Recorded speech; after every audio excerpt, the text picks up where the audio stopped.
जो अभी चल रहा था, आदरणीय पंडित रवि शास्त्री जी का प्रवचन, उसका क्रम चलेगा।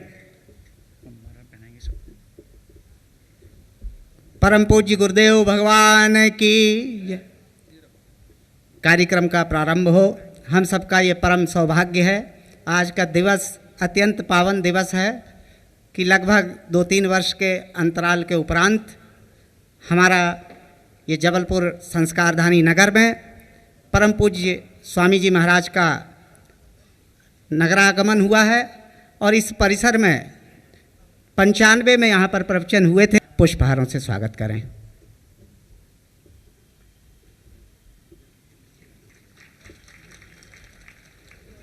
मैं पावनं पावनानां पाथेयं यन्मुमुक्षो सपदि परपदप्राप्तये प्रस्थितस्य विश्रामस्थानमेकं कविवरवचसां जीवनं सज्जनानां बीजं धर्मधर्मस्य प्रभवतु भवतां भूतैराम्मनाम् यस्यांखे च विभाति भूधरसुता देवापगामस्तके भाले बालविधुर्गले च गरलं यस्योरसव्यालराट् सोऽयं भूतिविभूषणः सुरवरः सर्वाधिपः सर्वदा सर्वः सर्वगतः शिवः शशिनिभः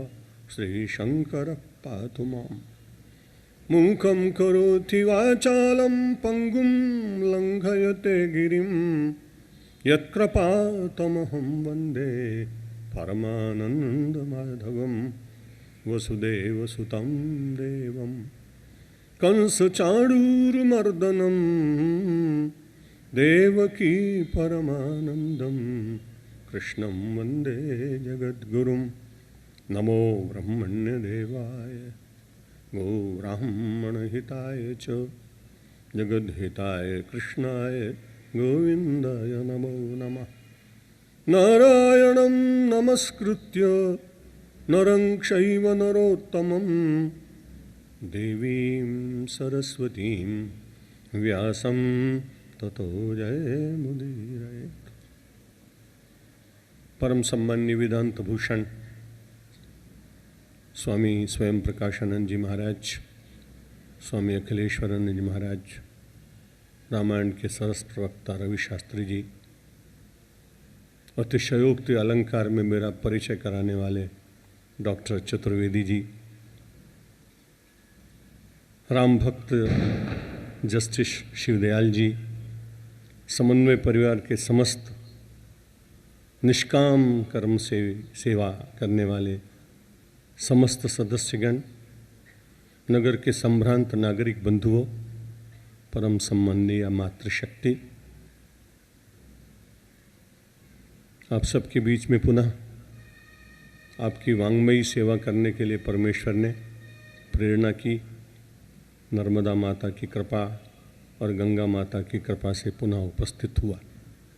वैसे प्रतिवर्ष ये क्रम कभी वृहद रूप में और कभी संक्षिप्त रूप में चलता ही रहा है। गत वर्ष में मुझे यहाँ नर्मदा महोत्सव में आकर आप सबको बहुत बड़ी संख्या में जहाँ उपस्थिति होती थी, कुछ कहने का अवसर भगवान प्रदान करते थे। इसलिए तुम जाओ अपने वाणी के पुष्प उन सब के ऊपर चढ़ा के आओ, इसलिए मैं तो आप पर अपने पुष्प चढ़ाने के लिए प्रायः आया करता। आइए अपने मन की वृत्तियों को एकाग्र करने के लिए भगवान का पवित्र नाम लें। श्री राम जय राम जय जय राम। इतना निवेदन मैं अवश्य करूँगा कि जब एकादशी का दिन हो उस दिन आप बहुत धीमे धीमे बोलिए, लेकिन जिस दिन कोई दूसरी तिथि हो उसमें आपका मंदस्वर स्वर ऐसा लगता है कि निश्चित रूप से आपको चैतन्यता की आवश्यकता है। और वो चैतन्य धारा तो यहाँ नर्मदा जी की निरंतर प्रवाहित, कोई सन्यासी उसे क्या प्रवाहित करेगा। पर कई बार लोगों को स्मरण दिलाने की आवश्यकता होती है। जैसा मेरे पूर्व वक्ता विद्वान स्वामी जी ने आप सबको कहा, उत्तिष्ठ जागृत प्राप्य वरान्य बोधत। ये वाक्य हम सब लोग सदियों से अपने चैतन्य धारा को जागृत करने के लिए श्रवण करते रहे। इस एक वाक्य मात्र के श्रवण करने से मानव की जड़ता समाप्त होती है। परमात्मा के चैतन्य स्वरूप का प्रखर स्वरूप अंतर में प्रकट होता है। महापुरुषों की दिव्य वाणी का चिंतन होता है। विवेकानंद की मूर्ति खड़ी होती है जो पश्चिम में जाकर कहते हैं, उत्तिष्ठ जागृत प्राप्य वरान्य बोधत। अरण्यों में बैठे हुए ऋषियों का दर्शन होता है, उनके समक्ष बैठे हुए जिज्ञासु शिष्यों का दर्शन होता है। उस सारे चैतन्य को श्रवण के मार्ग से श्रवण करते हुए उन अरण्यों में केवल गुरुकुल के विद्यार्थी ही पुरुषार्थी नहीं बनते, बल्कि आपने देखा होगा दूर से कहीं उन ऋषियों के उत्तिष्ठत शब्द को सुनकर, जागृत शब्द को सुनकर, निबोधत शब्द को सुनकर, और वहाँ अरण्य में हिरण भी कुलांचे मारते हुए दिखाई पड़ते हैं। वेदांत और भक्ति मानव के प्रसुप्त जीवन में चैतन्य की शक्ति प्रकट करता है। उसके ऊपर जो आवरण छा गए हैं, उन आवरणों को दूर करने की उसके भीतर क्षमता जागती है। ये बड़े संयोग की बात है कि इस बार का ये उत्सव, ये चैतन्य धारा प्रवचन महोत्सव, ज्ञान सत्र, ये प्रारंभ हो रहा है और ऋतु जो चल रही है वो वसंत ऋतु चल रही। महीना बहुत अच्छा है जहाँ केवल रंगों की प्रतीक्षा लोग करते हैं। संसार के भौतिक रंग उतर जाते हैं, लेकिन जिसके ऊपर श्याम सुंदर का रंग चढ़ जाता है, सूरदास जी महाराज कहते हैं, सूरदास प्रभु काली कामरी चढ़े न दूजो रंग, तजो रे मन हरि विमुखन को संग। यदि चैतन्य धारा में स्नान करना चाहते हैं तो प्रथम शर्त है दुस्संगः सर्वथैव परित्याज्य। दुस्संग का सर्वथा पूरी तरह से परित्याग करना पड़ेगा।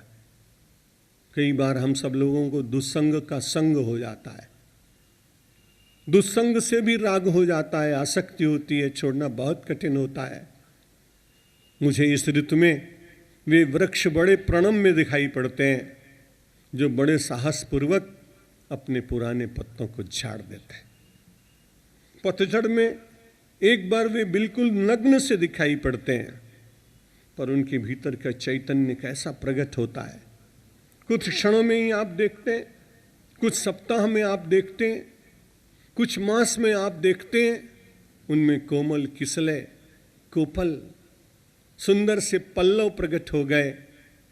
कभी कभी दया आती है मानव के ऊपर, अरे वृक्षों से हम इतना न सीख सके, हम भी तो अपने मान्यताओं, दुर्व्यसनों, दुराग्रहों, दुष्प्रवृत्तियों के पत्तों को झाड़कर एक बार परमात्मा की कृपा से नूतन किसले धारण कर और फिर से एक दिव्य जीवन प्राप्त कर लेते। पर युग बीते, समय बीता, काल बीता, वर्ष पर वर्ष बीतते चले जा रहे हैं, न पतझड़ आता है क्योंकि हम उससे लिपटे हुए हैं। उन पत्तों को झाड़ने की शक्ति भी जगती नहीं। कभी कभी महात्माओं के जब प्रवचन सुनते हैं तब लगता है कि ये ठीक है, लेकिन जब परिवार में, व्यवसाय में, व्यवहार में जाते हैं तब मन कहता है कि महात्मा को क्या, उन्हें तो केवल ये कहना ही कहना है, हमें तो बाजार करना है, इसलिए थोड़ी बहुत बेईमानी तो करनी ही पड़ेगी। परिवार में व्यक्ति कहता है भाई बहुत बड़ी त्याग की बात सुनकर आए, लेकिन भविष्य की योजनाओं के लिए संग्रह तो करना ही पड़ेगा, लेकिन वो संग्रह की सीमा नहीं, और व्यापार में असत वृत्ति की भी कोई सीमा नहीं, इसलिए पतझड़ झड़ता नहीं और वसंत आता नहीं, और वसंत नहीं आता है, अंत आ जाता है और जीवन यूं ही चला जाता है। इसलिए मन में विचार आना चाहिए कि हमारे भीतर चैतन्य तो बैठा हुआ है, उस चैतन्य को कहीं बाहर से थोड़ी लाना है। यदि वो बाहर से मिल जाता तो इस देश के करोड़पति लोग निश्चित रूप से चैतन्य के ऊपर अपना मोनोपॉली करा लेते, और वो उसको ही देते जो उनका सोल एजेंट होता, या उनका रिप्रेजेंटेटिव होता या उनका मानने वाला होता या वो जिसको चाहते उसको देते, लेकिन चैतन्य के ऊपर किसी करोड़पति, अरबपति, धनपति, मंत्री, राजा, सम्राट का आज तक अधिकार नहीं हो पाया। इसलिए मुझे तो ऐसा लगता है चैतन्य का वितरण करते समय परमात्मा ने सारे संसार में साम्यवाद का चिंतन करके सबको बराबर थे। सबके भीतर बैठी वो चिंगारी, सबके भीतर विराजमान वो स्फुलिंग, चढ़ गई उसके ऊपर राख। केवल एक बार चिंतन का पवन चलाइए, आपके पतझड़ हो जाए, आपका अज्ञान झड़ जाए, आपका मोह दूर हो जाए, आपके ऊपर छाई हुई जन्म जन्मांतर की उन दुष्प्रवृत्तियों के परत उघड़ते चले जाएं और आप सोच सकें कि हम वास्तव में परमात्मा के अंश हैं। वेदांत की दृष्टि से चिंतन करें तो आपको लगे आप परमात्मा ही हैं, क्योंकि आप में और परमात्मा में कहीं अंतर तो है ही नहीं। ये अंतर भी हमने तो स्वीकार किया है, और उस अंतर को स्वीकृत करते समय अपने अंतर को नहीं देख पाए, यही कठिनाई हुई। मैं कई बार निवेदन करता हूं कि परमात्मा जितना निकट है उतना संसार में कोई निकट नहीं। जिन लोगों को आप अत्यंत प्रेम के क्षणों में बहुत निकट अनुभव करते होंगे, उनकी भी निकटता बहुत स्थायी नहीं होती, और काल प्राप्त करके आयु के अनुसार वो निकटता और भी कम होती चली जाती। लेकिन ये बड़ी विचित्र बात है कि परमात्मा ने अपनी निकटता को कभी दूर नहीं किया, और यदि परमात्मा ने अपनी निकटता को दूर कर दिया होता तो उस परमात्मा का नाम अंतर्यामी न रखा जाता। जब हम निद्रा में मग्न होते तब भी वो मेरा रक्षण करता है। जब जीवन में प्रमाद, अपराध और पाप भी बढ़ जाते हैं तब भी वही परमात्मा जो हमारा अत्यंत निकट संबंधी है, करुणा के कारण क्रोध को शमित करके हमें उतना दंड नहीं देता जितना मिलना चाहिए। आत्मनिरीक्षण करिएगा। हमारे और आपके मानसिक और व्यावहारिक अपराध यदि समाज के सामने प्रकट हो जाएं तो क्षमा करिए, बड़े से बड़े व्यक्ति का आदर दूसरे दिन नहीं हो पाएगा, क्योंकि मन में चलने वाली प्रवृत्तियों को, विचार की धारा को विज्ञान के किसी यंत्र ने पूरी तरह से प्रकट नहीं किया। हर बार कहता भी रहता हूं कि विज्ञान भगवान करे वहां ना पहुंचे। हड्डी टूट गई ये बता दे, मानसिक पागलपन कहां हुआ ये बता दे, और कुछ दोष हुए हैं शरीर में वो प्रकट हो जाएं, लेकिन मन में जो विचार आ रहे हैं वो प्रकट नहीं होने चाहिए, नहीं तो पड़ोसी के साथ दूसरे दिन झगड़ा हो जाएगा और परिवार में दीवारें बन जाएंगी और महात्मा का अनादर हो जाएगा, उसको पुष्प मालाएं मिलनी बंद हो जाएंगी। परमात्मा ने बड़ी कृपा की कि मेरे और आपके अंतर के विचारों को प्रकट कराने के लिए विज्ञान ने कोई साधन नहीं दिया। इसलिए कम से कम कृतज्ञता व्यक्त करो उस भगवान के प्रति कि भगवान ने आपने बड़ी कृपा की, नहीं तो हम तो कहीं भी खड़े नहीं हो सकते थे, और इसलिए आपने हमें समाज में खड़ा रखा। अंतर्यामी आपकी बड़ी कृपा है। इतना निकट संबंध मेरा और आपका है, जितना रक्षण आप करते हैं इतने भौतिक माता पिता भी नहीं कर सकते। बहुत दोष आ जाए, बहुत अपराध करने लगे, समाज में बहुत बदनामी हो जाए तो कई बार कई पिताओं को मैंने सुना है वो कह देते हैं और समाचार पत्रों में भी दे देते हैं कि अब इससे हमारा कोई संबंध नहीं। लेकिन मैंने बड़े से बड़े अपराधी के लिए भगवान से कभी नहीं सुना कि उसने कह दिया हो कि अब इससे मेरा कोई संबंध नहीं, क्योंकि परमात्मा जानता है आज खराब है, हो सकता है किसी चैतन्य धारा में स्नान करे और परम चैतन्य से मंडित होकर अपने जीवन को धन्य बना ले। इसलिए इतना बड़ा आश्वासन भगवान ने दिया, और यदि परमात्मा के आश्वासन पर जीने का एक बार मन हो जाए, अरे तो आप तो निर्भय हो जाएंगे। राक्षस आपका क्या बिगाड़ सकते हैं? काम, क्रोध, लोभ, मोह, मद मत्सर आपका क्या बिगाड़ सकता है? विश्वास होना चाहिए। गये सभा दरबार मा सुमिरी राम पद कंज, सिंह ठवनी इत उत चितव, धीर बीर बल पुंज। जब ये दोहा मैंने रामचरितमानस का पढ़ा तो मुझे बड़ी आध्यात्मिक प्रेरणा मिली। संसार में तो कितनी बार राक्षस भीतर प्रकट होते हैं, लेकिन एक बार परम चैतन्य परमात्मा श्री राम के साथ संबंध हुआ, ब्रह्म के साथ संबंध हुआ, ईश्वर के साथ संबंध हुआ, तो उसके बाद तो आप अंगद बन जाएंगे। अंगद, अंगद जो अपने सिद्धांतों से सभी कभी न डिगे, उसे अंगद कहते हैं। और उसी को अगर आप कहें तो कभी कभी अगध भी हो जाता है वो व्यक्ति। अगध का अर्थ होता है आ माने नहीं, गद माने रोग। जिसको संसार के रोग कभी सताते नहीं, व्याधिग्रस्त जो नहीं होता है, वही तो अंगद हो सकता है।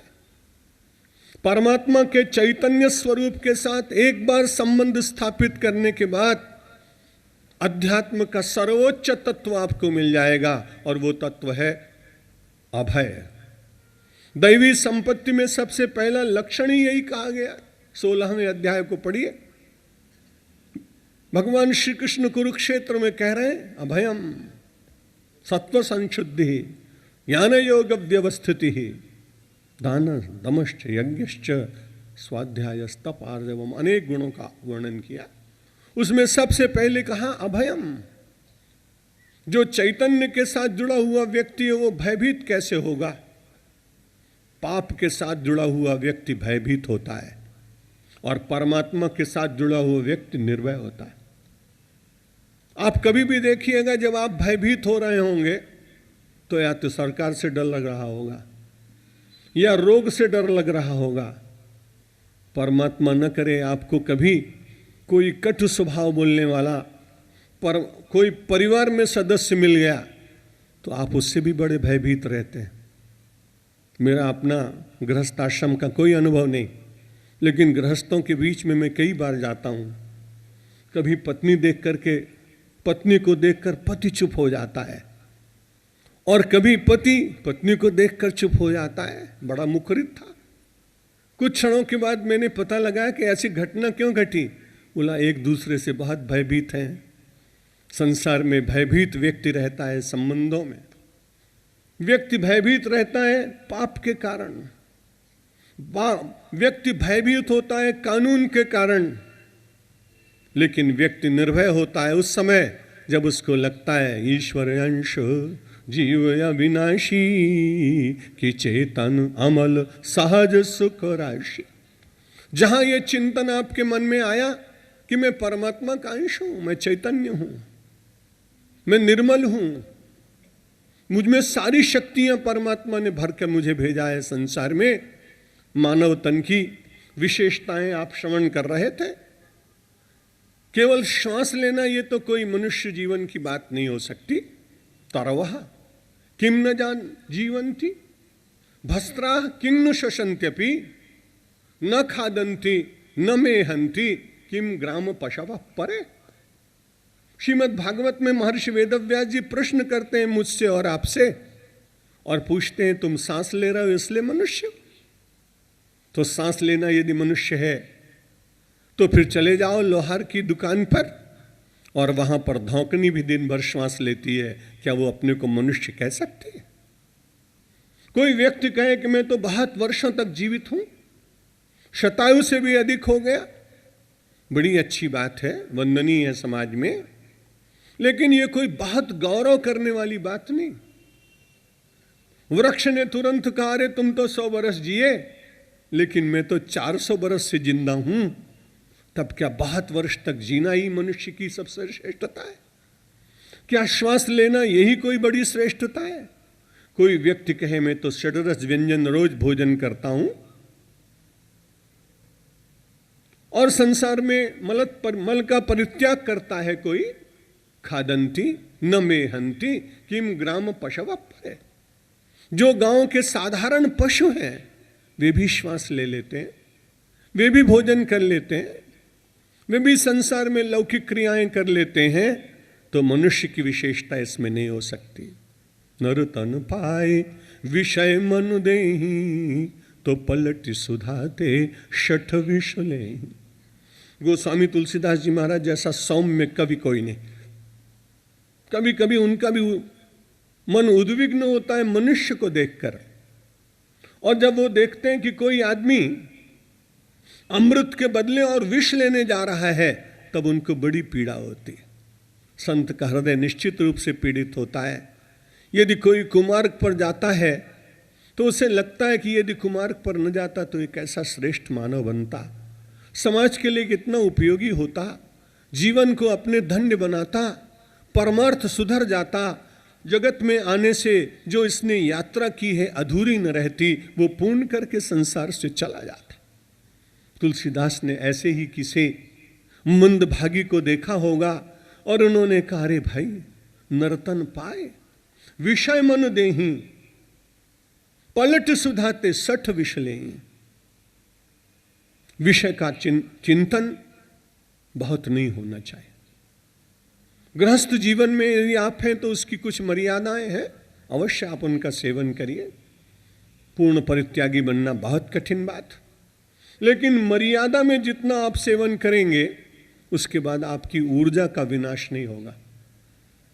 अमर्यादित जीवन ऊर्जा रहित जीवन होता है और ऊर्जा रहित जीवन प्रमादग्रस्त होता है।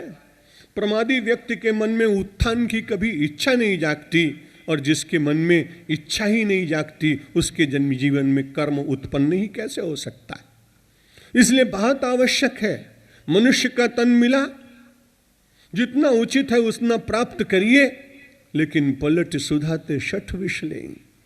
किसी ने आपको एक बड़ा सुंदर सोने का कटोरा दे दिया, उसने उसके बाहर हीरे जड़ दिए और उसने उसका लीजिए इसे पान करिए, इसमें कुछ है। आपने उस कटोरे का सौंदर्य देखा, उसकी महार्गता देखी, उसके मूल्य को जाना। जैसे ही होठों के पास ले जा रहे थे, एक व्यक्ति ने कान में आकर कहा, कटोरा बड़ा अच्छा है भाई, ध्यान से पीना, इसमें जहर है। आप उस कटोरे में रखे हुए पदार्थ को पिएंगे क्या?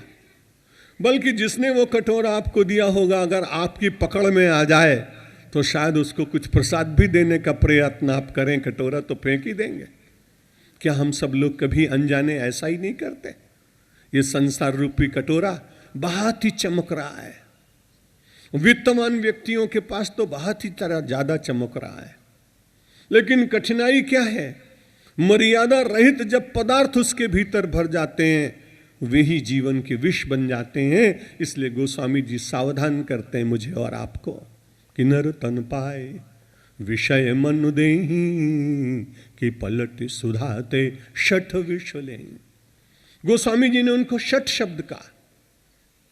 इतना सौम्य कभी इतनी कठोर बात कभी नहीं कह सकता, लेकिन कभी कभी जागृत करने के लिए, व्यक्ति की जड़ता को तोड़ने के लिए संत को भी अपनी भाषा में कभी उग्रता का प्रयोग करना पड़ता है। बड़े भाग्यशाली हैं वे वृक्ष जो वसंत का आदर करते और उसमें से नए कोपलों को अपने भीतर से प्रकट करते हैं, प्रकृति को सुषमा प्रदान करते हैं, अपने जीवन में नूतनता लाते हैं, सौंदर्य की वृद्धि करते हैं। व्यक्ति के नेत्र ठिठक जाते हैं उस वनराजी का दर्शन करने के लिए। मुझे ऐसा लगता है कि ये ऋतु चैतन्य को जागृत करने का संदेश देने के लिए आती, कि हम सब लोग भी जगें और जगने के साथ देखें कि कहाँ कहाँ पतझड़ की आवश्यकता है, उसे अपने आप ही समाप्त करने का प्रयत्न करें और अपने अंतर के इस सुंदर अश्वत्थ वृक्ष के भीतर से जो निरंतर ऊर्ध्व गति से ही प्रेरणा प्राप्त करता है, उसमें से सद्गुणों के कोपल यदि प्रकट हों और उसमें भक्ति का यदि कहीं प्रसून लग जाए तो जीवन धन्य हो जाएगा। चैतन्य की धारा अपने आप ही प्रकट हो जाएगी। धारा का एक ही काम होता है कि वो धारा निरंतर जब वेग से आती है।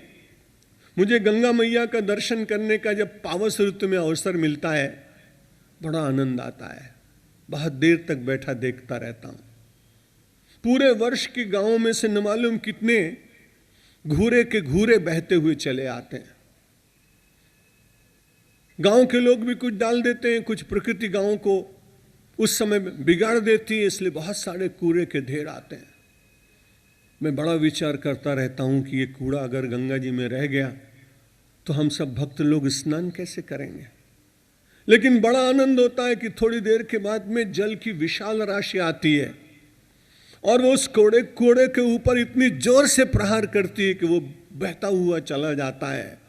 तब बड़ा आनंद आता है कि वाह गंगा, आपकी धारा सचमुच चैतन्य है, हमारे कूड़े को आपने बहा दिया। मैं आपसे निवेदन करता हूँ, प्रवचन केवल न सुनना, अपने भीतर चैतन्य की धारा से जन्म जन्मांतर के कूड़े के ढेर को बहा देना और निर्बल बनकर नर्मदा की भांति, गंगा की भांति जीवन व्यतीत करना। इसीलिए तो आए, और तो सब कुछ मिल ही जाएगा। बहुत साल पहले अपने प्रवचन में कहा था कि वस्तुओं को प्राप्त कर लेने से यदि आप अपने को धन्य मानने लगे तो बड़ी कठिनाई हो जाएगी। सन 65 में पहली बार इंग्लैंड गया था। वहाँ की सड़कें देखी नहीं थी, फुटपाथ देखे नहीं थे, लोग देखे नहीं थे, जीवन पद्धति नहीं देखी थी। उसके बाद तो इंग्लैंड में 2 आश्रम बन गए। 100 बार गया होऊंगा, लेकिन जब पहली बार गया तो एक आदमी ने कहा कि देखिए रॉल्स रॉयस कार है, कभी देखी नहीं थी। भाई कितने की है? बोले उस समय उस जमाने में 30 लाख की थी, अब 1.5 करोड़ की। बड़ा मन हुआ कि वे नज़दीक से देखें। संयोग की बात, जहाँ वो घर था जिसमें मैं गुजराती बंधु के यहाँ ठहरा था, वहाँ सिग्नल बिल्कुल नज़दीक में थे। रेड लाइट हुई और मैं देखने चला गया। मैं अपने को विद्यार्थी मानता हूँ अभी भी।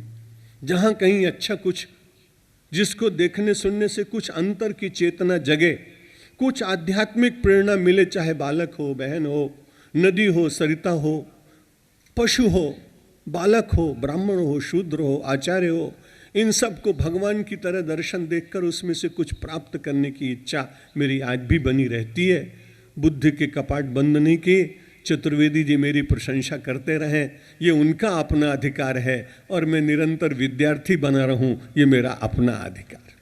मैं उसमें से कुछ लेना हूं।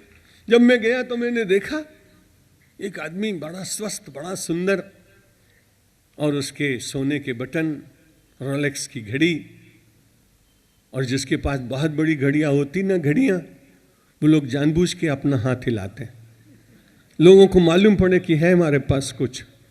सामान्य घड़ी वाला कभी नहीं करता है ऐसा। वो बहुत बड़ी अच्छी तरह से, जब मैं उसे देखने लगा तो उसने सोचा है बड़ा अज्ञानी हिंदुस्तान का आदमी, कपड़े भी मेरे ऐसे, क्योंकि स्वाभाविक रूप से फिर उसने देखा। मैंने कहा कैसा भगवान ने इसके ऊपर कृपा की। हमारे यहाँ तो मिल मालिक लोग शोफर रखते हैं।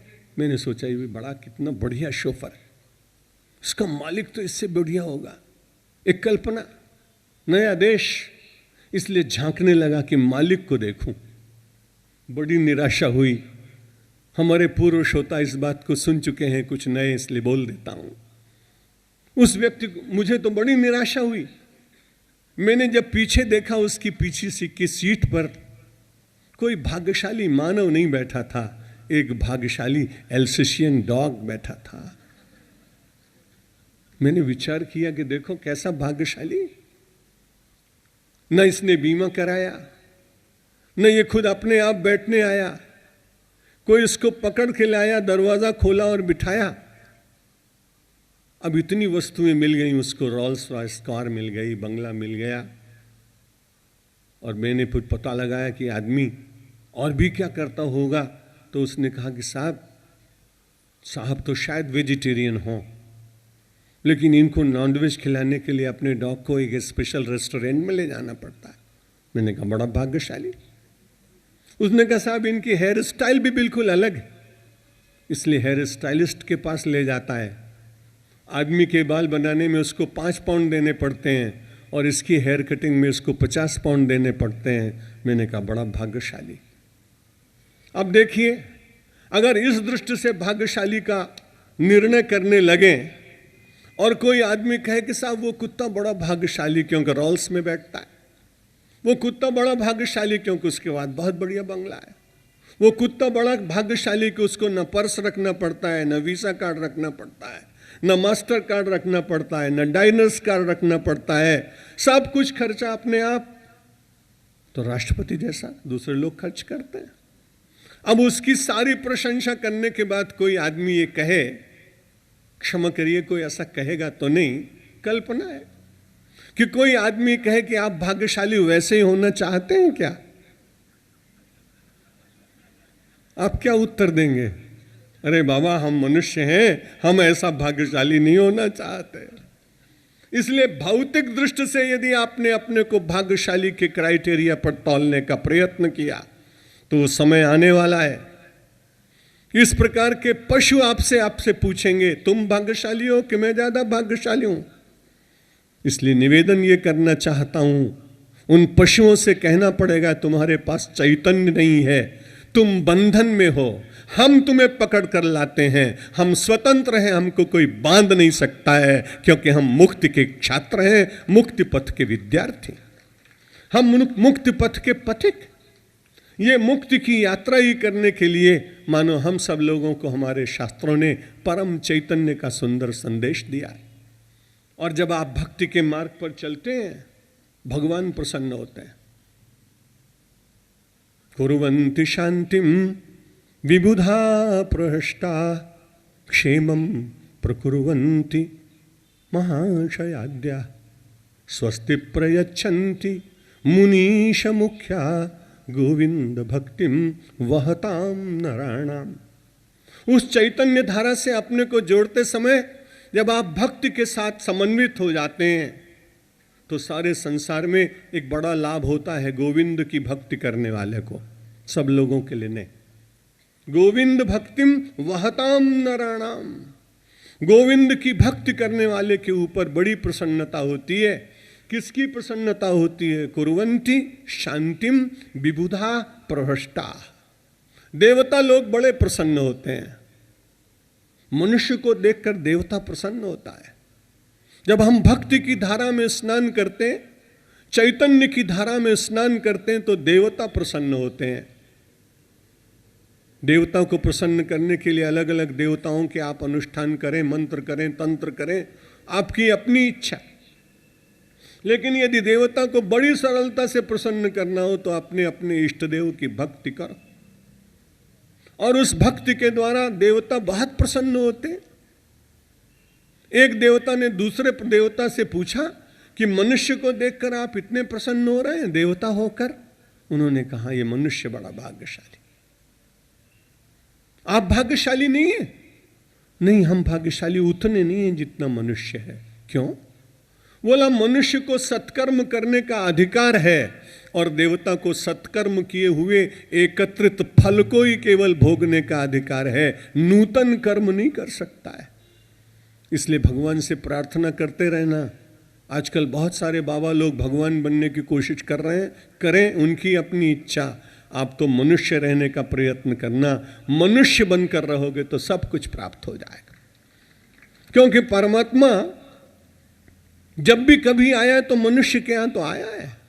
पिछली बार कभी कहा होगा, तो अमेरिका में एक बंधु ने मुझसे प्रश्न किया था कि ये भगवान के जितने अवतार होते हैं आपके देश में क्यों होते हैं? गरीबी तो बहुत है, गंदगी बहुत है, फिल्थ बहुत है, गार्बेज बहुत है, इनडिसिप्लिन लोग बहुत हैं, तो भगवान आपके देश में क्यों आता है? मैंने कहा, बस एक ही तकलीफ है, और सब कुछ बुरा है मेरे यहाँ, लेकिन मेरे यहाँ एक अच्छी बात है कि कभी कभी कोई कौशल्या आ जाती है, कभी कोई दशरथ आ जाता है। तुम्हारे देश में ये कभी आते नहीं, इसलिए तुम्हारे यहाँ अवतार होता नहीं और हमारे यहाँ अवतार होता है। हमारे यहाँ कोई वसुदेव आ जाता है, हमारे यहाँ कोई देवकी आती है। यदि आप उस प्रकार के चारित्रिक गरिमा को कभी अपने देश में प्रकट कर सकेंगे तो आप निश्चित मानिए कि आपके यहाँ भी कभी अवतार होगा। लेकिन तब तक प्रतीक्षा करिए, हमारे देश के अवतारों की पूजा करिए और उनसे प्रार्थना करिए कि आपके देश में कभी अवतार हो। मनुष्य बहुत श्रेष्ठ, क्योंकि चैतन्य की धारा को प्राप्त करने का अधिकार मनुष्य को। कुर्वन्ति शांतिम विबुधा प्रहष्टाः।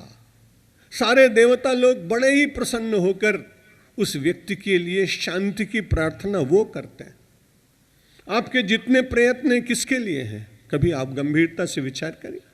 शांति प्राप्त करने के लिए। सारे संसार के जितने बड़े बड़े छोटे राष्ट्र हैं वो सब मिलकर के एक ही काम करते हैं कि संसार में शांति रहनी चाहिए। बेचारे कोफी अन्नान दौड़ दौड़ के जाते हैं, ना कोई सुने एक अलग बात। 2 वर्ष पहले मुझे भी यूनाइटेड नेशंस में प्रवचन करने का अवसर मिला। सारे लोगों को देखा, वो हाल देखा, अद्भुत बात देखी।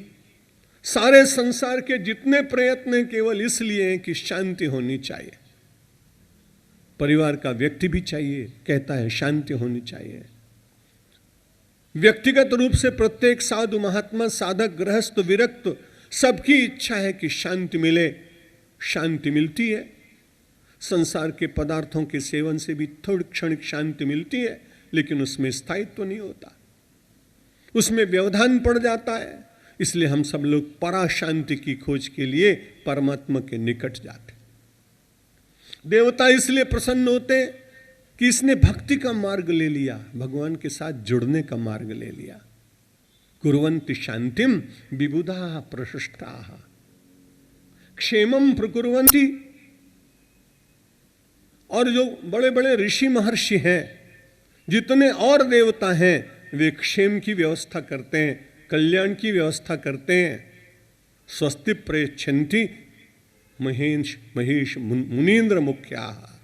जितने बड़े बड़े मुनिजन हैं, महात्मा हैं, मनन करने वाले लोग हैं, वे आपके लिए भक्ति के मार्ग पर चलते समय एक शब्द का प्रयोग करते हैं। पहले जब कोई आशीर्वाद देता था हमारे यहाँ, तो केवल स्वस्थ शब्द बोलते थे, आपका कल्याण। जितने महापुरुष थे, जब भी कभी प्रणाम करते तो केवल एक शब्द का प्रयोग करते थे, स्वस्ति, आपका कल्याण। और इसीलिए आप देखते हैं जहां भी कहीं बड़े आयोजन आज भी होते हैं, तो सबसे पहले स्वस्ति वाचन करने के लिए विद्वान ब्राह्मणों को बुलाया जाता। हमारे संसार में सबसे पहले शांति की इच्छा इस देश ने जगाई, और केवल मनुष्य को शांत नहीं किया, देवहु, पृथ्वी, जितने तत्व हैं उन सब के लिए शांति की प्रार्थना वैदिक मंत्रों में की गई।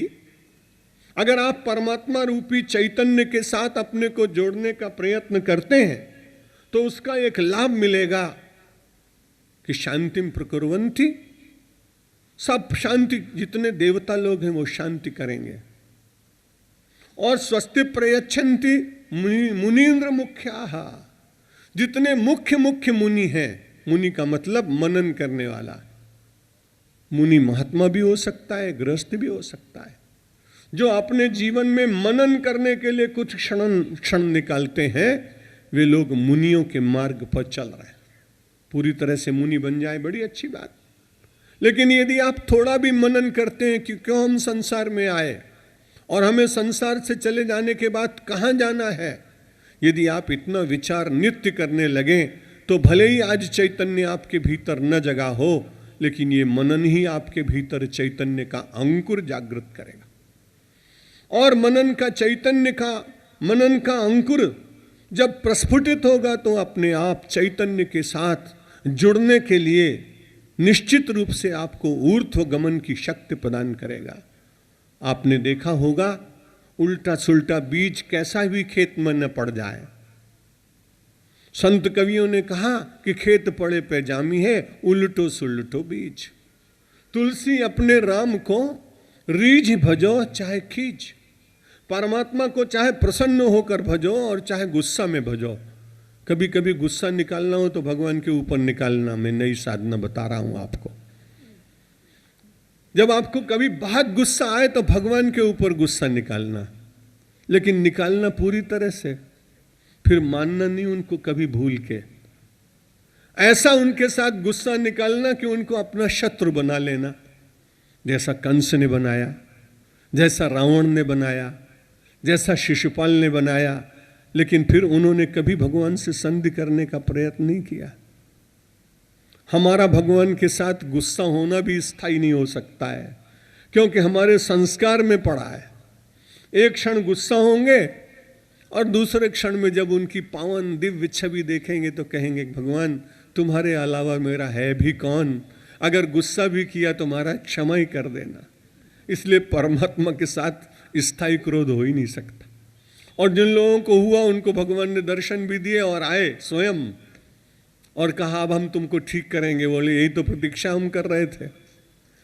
तो मैं आपसे निवेदन कर रहा था कि वो जब अंकुर जितने भी हैं संसार के, आप कभी ध्यान से देखना, गेहूं बो देना अपने गमले में, और जब वो अंकुरित होगा तो वो धरती की ओर नहीं होगा, बड़े ध्यान से देखिएगा, पहले अंकुर का प्रस्फुटन जब भी होता है वो बड़ा अंगड़ाई लेकर के और उस धरती को चीर कर ऊपर की ओर चलता है। मुझे ऐसा लगता है यदि आपने मनन किया तो चैतन्य का अंकुर अपने आप उठेगा और वो आपको ईश्वर की ओर ले जाएगा और आपको बड़ा लाभ होगा। कभी कभी यात्रा करता हूं ट्रेन में, ज्यादातर विमान आदि में जाना पड़ता है, तब कभी कभी कोई बहुत अच्छा कुशल चालक मिल जाता है और गाड़ी विलंब से चली हो तो रास्ते में मेकअप करता है और जहां पहुंचना होता है डेस्टिनेशन पर वहां बिल्कुल समय से पहुंचा देता है। मैं उसी चालक का अनुकरण करते हुए विलंब से कार्यक्रम प्रारंभ हुआ लेकिन पहुंचाया आपको स्टेशन पर बिल्कुल 8:30 पर। यहीं आपको बंद करता हूं और कल फिर आपसे चर्चा करेंगे। प्रार्थना मिलकर करिए, ये श्लोक की व्याख्या कल होगी। प्रार्थना करिए। भगवान मेरी नैया उस पार लगा देना, अब तक तो निभाया है, आगे भी निभा देना। दल बल के साथ माया घेरे जो मुझे आकर, तो देखते न रहना, झट आके बचा लेना। भगवान मेरी नैया उस पार लगा देना। संभव है झंझटों में मैं तुमको भूल जाऊं, पर नाथ कहीं तुम भी मुझको न भुला देना। भगवान मेरी नैया उस पार लगा देना। तुम देव मैं पुजारी, तुम इष्ट मैं उपासक, ये बात अगर सच है सच करके दिखा देना।